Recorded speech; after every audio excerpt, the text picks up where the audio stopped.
Warning: the following podcast, which contains strong language and mature content, is unsuitable for children or for the faint of heart. The subject matter discussed will be frightening and graphic in nature. Listener discretion is advised.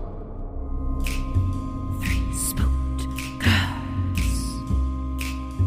Three spooked girls. When you wanna hear about the paranormal, you get the spooked girls.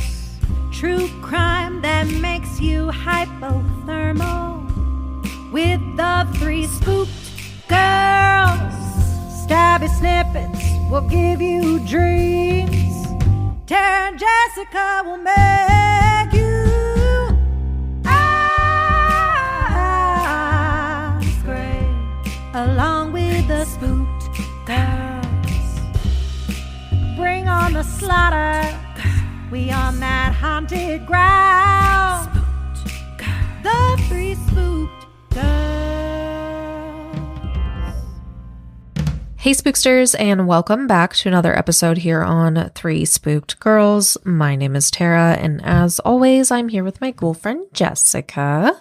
Hello. Hello. And today we are bringing you another State Legends episode. I'm super fucking excited. I'm glad we're doing these again. I have Tennessee for us, and there's a reason I picked Tennessee. But before we get into that, if you are new here, hello, welcome. Thank you for checking out the show. Returning Spooksters, welcome back. And if you aren't hanging out with us on social media, you can find us on everywhere. Facebook, Instagram, Threads, Twitter, everywhere. Our handle is at Three Spooked Girls. We have our Facebook group, which is Three Spooked Girls Official, and that is the permanent home for our Secret Satan, which is well underway by the time this goes up. So if you want to participate, go over there and check that out. And if you want to support the show, you can go to patreon.com/Three Spooked Girls. For as little as $1, you get one bonus episode a month. 5 and up just got our recap series on Gypsy Rose Life After Lockup. I just think we should just do Lifetime movies for a while. Yeah. We did a recap of Sister Wife Murder on Patreon for everybody, and that was so fucking fun. So check it out. Check it out. It was definitely feral Jessica and Tara time for sure. This is so great. I was dying. I was cracking up editing it. Oh my God. But if you are a reader, we do have an official book club now. It is Spookster Literary Society. You can find the link down in the show notes as well, or you can find us in the book clubs app. We did a cozy for July, and then this month we are doing, I think it's categorized as a psychological thriller. I think so. Remember. Yeah. We're doing Broken Bayou. So if you're interested in reading with other spooksters and us and want to do virtual meetings with us, you can check that out. It's all free. Okay, so yeah, we're gonna get into it. Now, I picked Tennessee because one of the biggest stories there is the third spooked girl, the Bell Witch. Oh yeah. If you're new and you are like, what the fuck? There's only 2 of you. We hear this every fucking day. Actually, we made it apparently. So I accidentally found somebody talking about us on Reddit, and one person said they stopped listening because there was only 2 of us. That our name made them mad. But the content was fine. I was like, okay, thanks. I didn't say anything, obviously, but I went down this whole spiral. I'm sorry, guys. And I was like, maybe we really should rebrand because we could do whatever we want at this point because you guys would know it was us. But then I was like, but then we would have to do the following. We would have to change our website. We would have to change all of our handles. We would have to change our theme song. We would have to change our artwork. We would have to change stuff with that convention thing, the festival we're going to next year. Like, yeah, it's a lot, guys. Okay. Like, just look at the picture. There's a fucking ghost there. Or if you just really want to, you can be the third spooked girl, and we're leaving it at that. Yeah. I'm tired of this, Grandpa. I'm tired of this at this point. It's too damn bad. I know we did it to ourselves. Well, technically, we didn't do it to ourselves. There was a third spooked girl, and no, she moved on. No. I meant we did it to ourselves by not rebranding. That's true. Look at the logo. There's a fucking ghost.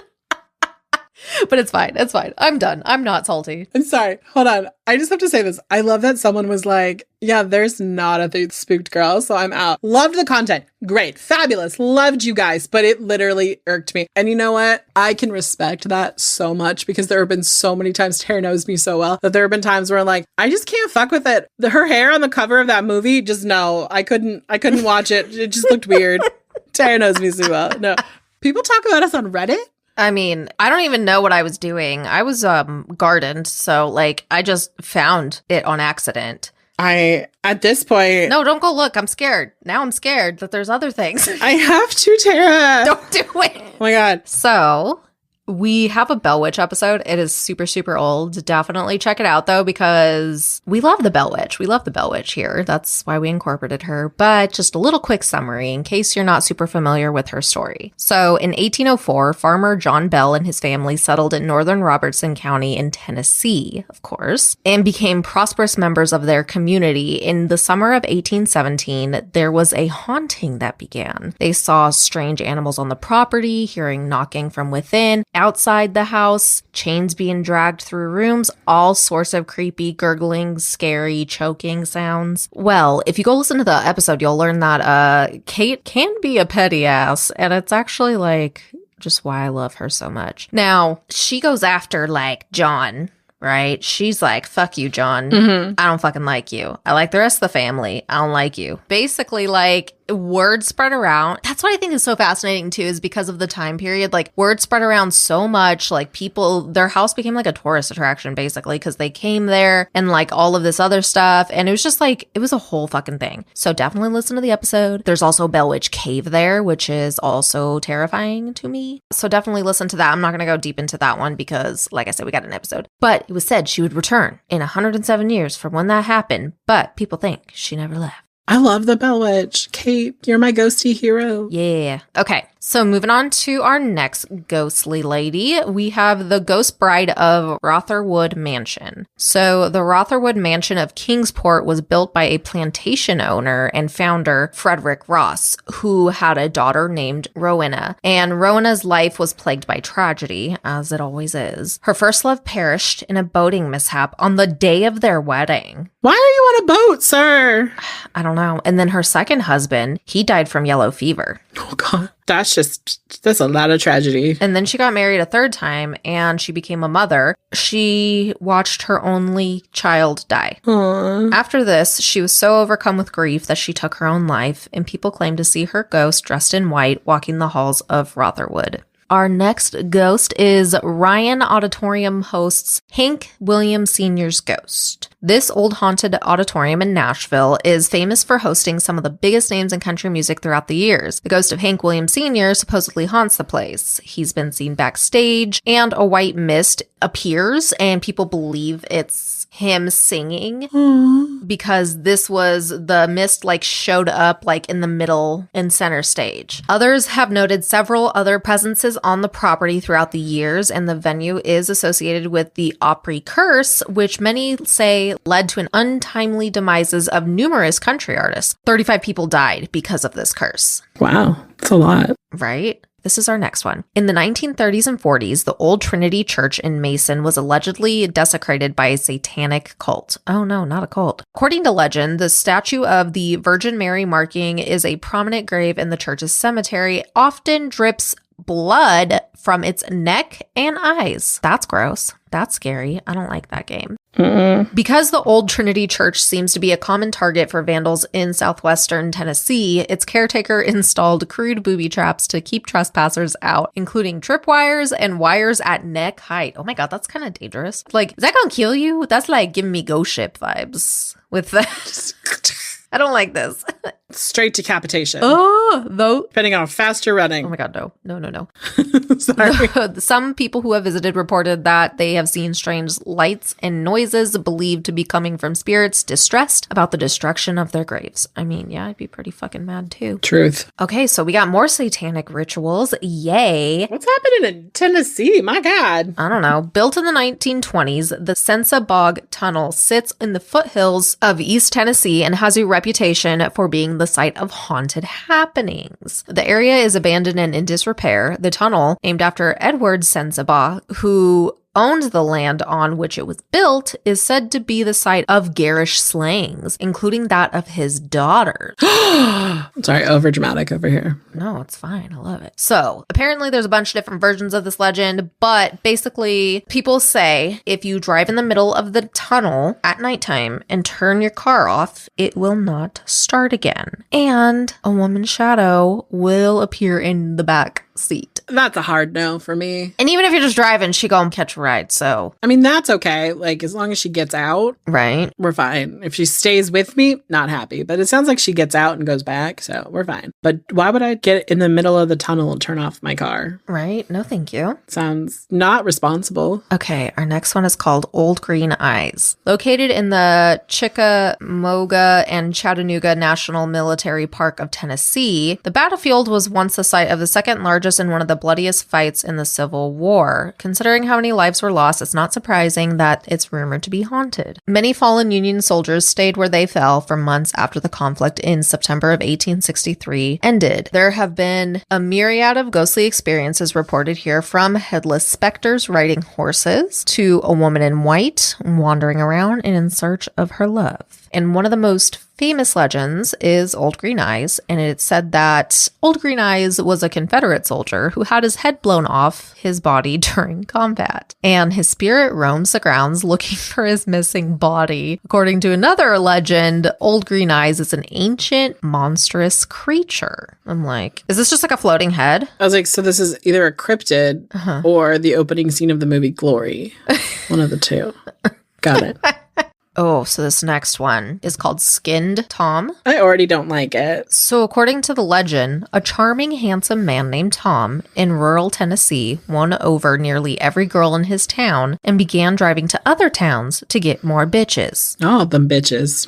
And in one such other town, he found a beautiful married woman named Eleanor. Oh no, Red Eleanor. They started having an affair and they met at their lover's lane. Eventually, Eleanor's husband was not a dummy. He figured this out, and he skinned Tom alive. Oh my God, I was thinking this was going to be like Tom was skinning people alive, and that's... No. Okay. When the police showed up at the scene, it is said that they found nothing but a pile of skin. Locals believe to this day that Tom's bloody ghost roams lover's lane, clutching a hunting knife, waiting to catch a cheating couple so he can teach them a lesson. And there's like a little song poem thing. That was when I found this story. Oh. Yes. Oh yeah, it's supposed to be a song. And it says, "Have you seen the ghost of Skin Tom? Bloody red bones with skin all gone. Ooh, ooh, ooh, ooh. Wouldn't it be chilly with no skin on?"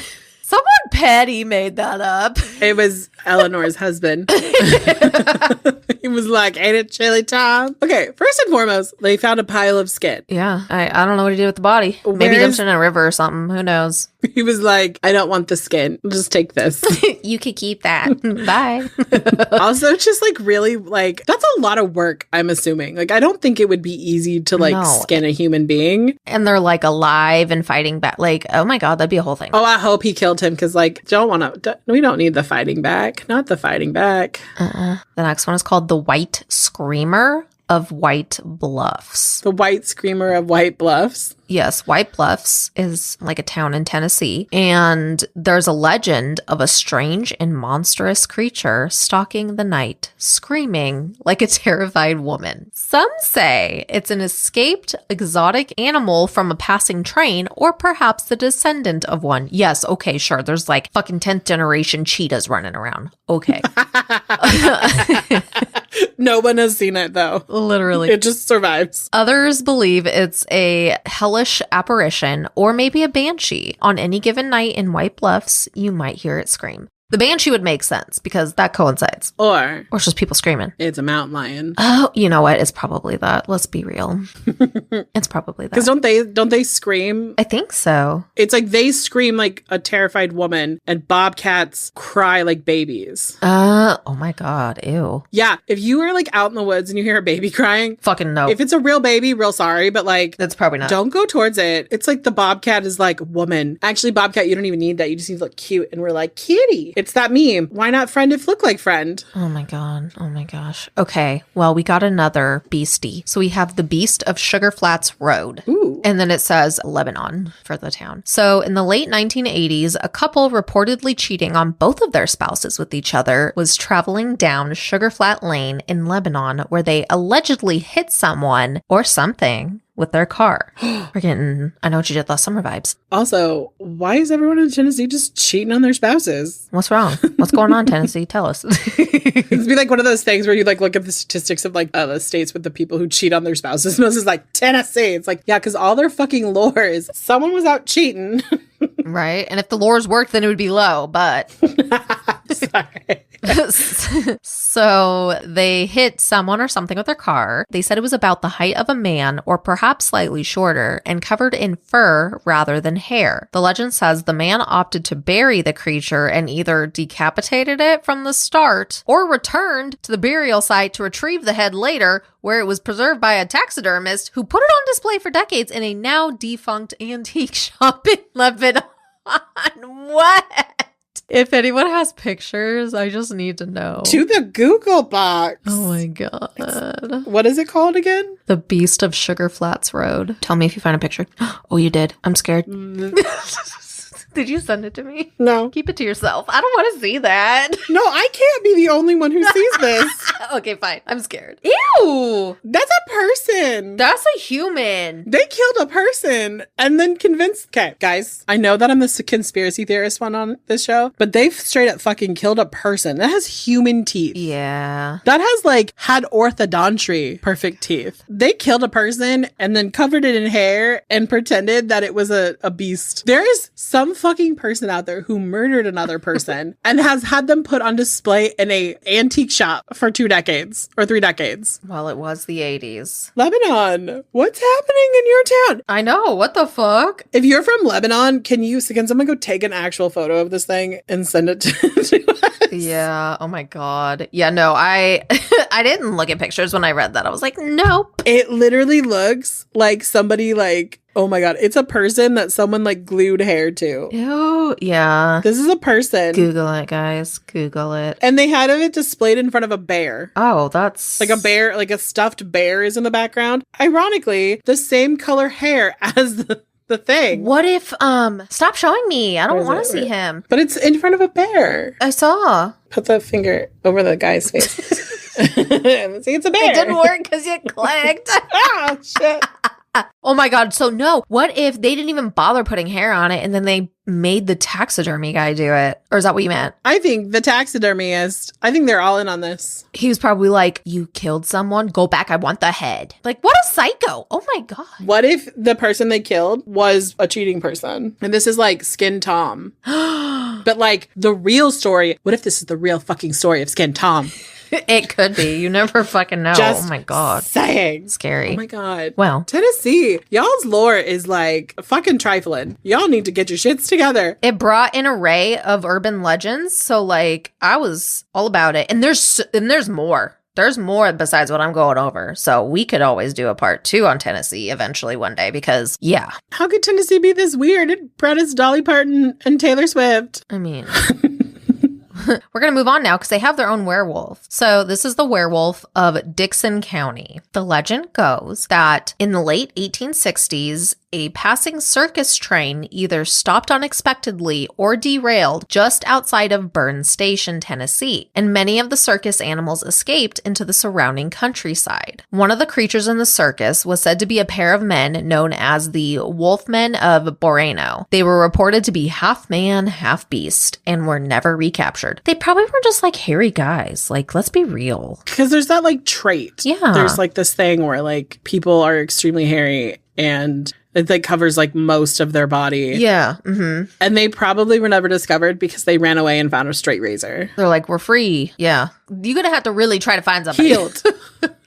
Well, that's what I'm saying. Like, they found a straight razor. Like, I would have been like, like, find someone with the same disease and be like, we're going to be really good at shaving each other. Right? Oh my God. All right. So our last one for the episode is the Wampus Cat. Am I going to be upset? No. Okay. It's like, please don't be like, someone didn't kill a cat. No, let me say it. No. So, okay. So this is in the Appalachian Mountains / East Tennessee is what it said. It says it has many names, as most folklore creatures tend to. But in the volunteer state, the Wampus cat is said to be half dog, half cat type of creature that can walk either on 4 legs or standing up. It is rumored to be seen running through the Appalachian Mountains, which I know we want to do like a whole episode on. So that's why I wasn't like, ooh. Yeah. So there is Native Americans who live in this area from the Cherokee tribe, and they believe it was a demon known as the Spirit of Madness who had the power to drive men mad with just a glance. Ooh. Right. That is going to go ahead and wrap us up with Tennessee for today. Hopefully you guys enjoyed. If you guys have requests on states, let us know on socials. Let us know in the Facebook group. I took screenshots last time I asked, but I mean, we got to get through them all eventually. So That's true. we got